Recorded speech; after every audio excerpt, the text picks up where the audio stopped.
ব্রাহ্মণবাড়িয়ার তিতাস নদীর পারে শহরের কোলাহলমুক্ত প্রাকৃতিক ও মনোরম পরিবেশে পরিবার পরিজন ও মনের মানুষকে নিয়ে যদি একটা ভালো মুহূর্ত কাটাতে চান, একসাথে ঘোরাঘুরি করতে করতে প্রচুর ছবি তোলা, ভেলপুরি সহ বিভিন্ন ধরনের খাবার দাবার ও রুফটপ রেস্টুরেন্টে বসে আড্ডা দিতে যদি একটা ভালো মুহূর্ত কাটাতে চান, তাহলে আজকে ভিডিওটি আপনার জন্য। হ্যালো গাইস, কেমন আছেন সবাই? আশা করি সবাই অনেক ভালো আছেন। আপনাদের দোয়া ভালোবাসায় আমি অনেক ভালো আছি। তো চলে এসেছি আজকের ব্রাহ্মণবাড়িয়ার বিখ্যাত এবং ঘোরার জন্য খুব মনোরম পরিবেশের একটি জায়গা, যে জায়গাটির নাম হচ্ছে শেখ হাসিনা সড়ক, এবং এই ব্রিজগুলোর নামও কিন্তু শেখ হাসিনা ব্রিজ বলে পরিচিত। ব্রাহ্মণবাড়িয়ার টিউ রোড কালীবাড়ির মোড় থেকে মাত্র 10 টাকা কিংবা 20 টাকা গাড়ি ভাড়া করে কিন্তু আপনারা চলে যেতে পারবেন এই সুন্দর জায়গাটিতে।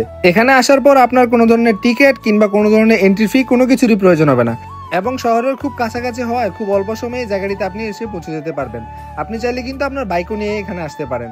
তবে সবচাইতে মজার ব্যাপার হলো দুই সাইডে ধান ক্ষেত এবং তিতাস নদীর এই শীতল বাতাস আপনার মনটাকে একদমই শীতল করে তুলবে। ব্রাহ্মণবাড়িয়া সদর থেকে বিজয়নগরের এই 9 কিলোমিটারের বাইপাস রাস্তাটির সম্পূর্ণটি জুড়ে রয়েছে প্রকৃতির ছোঁয়া, যেখানে আসলে আপনার মন শীতল হতে অবশ্যই বাধ্য।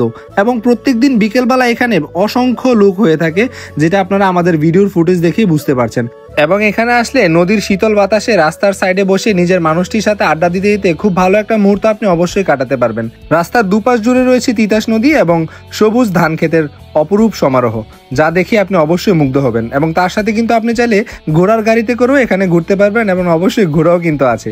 সম্পূর্ণ রাস্তার জুড়ে শুধু মানুষ এবং মানুষ দেখা যায়, কিন্তু তাছাড়া কিন্তু খাবারের অনেক দোকানপাট রয়েছে, যেগুলো আপনারা আমাদের স্ক্রিনে দেখতে পাচ্ছেন। এরকম অনেক ছোট ছোট ফুডকার্ট রয়েছে, যেখানে আপনারা ভেলপুরি কিংবা গোল্লা আইসক্রিম কিংবা আরও অনেক ধরনের ঝালমুড়ি থেকে শুরু করে সবকিছুই পেয়ে যাবেন। সুতরাং ঘোরাঘুরি করতে গেলে এখান থেকে খালি মুখে ফিরতে হবে, এই কথাটি একদমই মাথা থেকে বাদ দিয়ে দিতে পারেন। এবং যারা নাগামরিচের ভেলপুরি ও পানিপুরি পছন্দ করেন, তারা কিন্তু অবশ্যই শেখ হাসিনা রোডে চলে আসবেন। হাঁটতে হাঁটতে কখন যে নিজেকে হারিয়ে ফেললাম এই প্রকৃতির মাঝে বুঝতেই পারিনি। তিতাস নদীর শীতল বাতাস এবং এই গ্রামীণ জীবনের দৃশ্য দেখে একদমই মুগ্ধ হয়ে গেলাম, যা ভাষায় প্রকাশ করার মতো না। তবে মজার ব্যাপার হচ্ছে, আর বেশ কয়েকদিন পর রাস্তার দুপাশ জুড়ে শুধু আপনারা পানিতে থই থই করতে দেখবেন, আর তখন যদি আপনারা বেড়াতে যান তাহলে আরো সুন্দর মুহূর্ত উপভোগ করতে পারবেন। এখানে ঘুরতে গেলে আপনাকে খালি মুখে ফিরে আসতে হবে, এই কথাটি মাথা থেকে একদমই বাদ দিয়ে দেন, কারণ সেখানে রাস্তার পাশেই দুটি রেস্তোরাঁ গড়ে উঠেছে, এবং প্রত্যেকটি রেস্তোরাঁর মধ্যে কিন্তু আপনাদের বাচ্চার খেলাধুলার জন্য বিশেষ ব্যবস্থা রয়েছে। এবং যতটুকু শুনেছি প্রত্যেকটি রেস্তোরাঁর খাবারের রিভিউ অনেক ভালো। তবে আমরা গিয়েছিলাম কিন্তু এই রুফটপ রেস্টুরেন্টটাতে, যেটা দেখতে খুবই সুন্দর লাগছিল।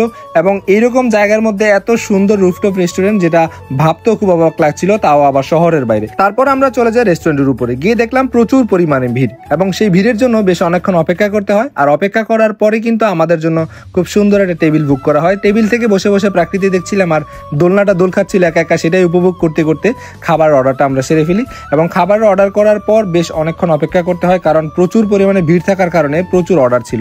সুতরাং যদি এখানে যান তাহলে একটু সময় নিয়ে যাবেন। তাছাড়াও কিন্তু তাদের নিচে একটা বসার জায়গা রয়েছে, সেটা আপনাদেরকে একটু পরে দেখাচ্ছি। এখন একটু খাবারটা দেখেন। তাদের কাছে আমরা অর্ডার করেছিলাম ইটালিয়ানো বেক পাস্তা এবং চিকেন ফ্রাই, যেটা খুবই মজাদার ছিল এবং দামও মোটামুটি সীমিত ছিল। যাই হোক, খাবার খেতে খেতে তাদের নিচের ব্রাঞ্চটা একটু আপনাদেরকে দেখাই, সেখানেও কিন্তু আপনারা চাইলে বসে খুব ভালোভাবে সময় কাটাতে পারবেন। তো এই ছিল মূলত শেখ হাসিনা রোড বা শেখ হাসিনা রোডের আশেপাশের এই বিস্তারিত মুহূর্ত। অবশ্যই ঘুরতে যেতে পারেন নিজের প্রিয় মানুষটিকে নিয়ে। আজকে এ পর্যন্তই। যদি ভিডিওটা ভালো লেগে থাকে তাহলে অবশ্যই আমাদের পেজে লাইক করে আমাদের পাশে থাকবেন। ধন্যবাদ সবাইকে। ভালো থাকুন, সুস্থ থাকুন, আমাদের সঙ্গে থাকুন। দেখা হচ্ছে নতুন কোনো ভিডিওতে, নতুন কোনো গন্তব্যে। টাটা।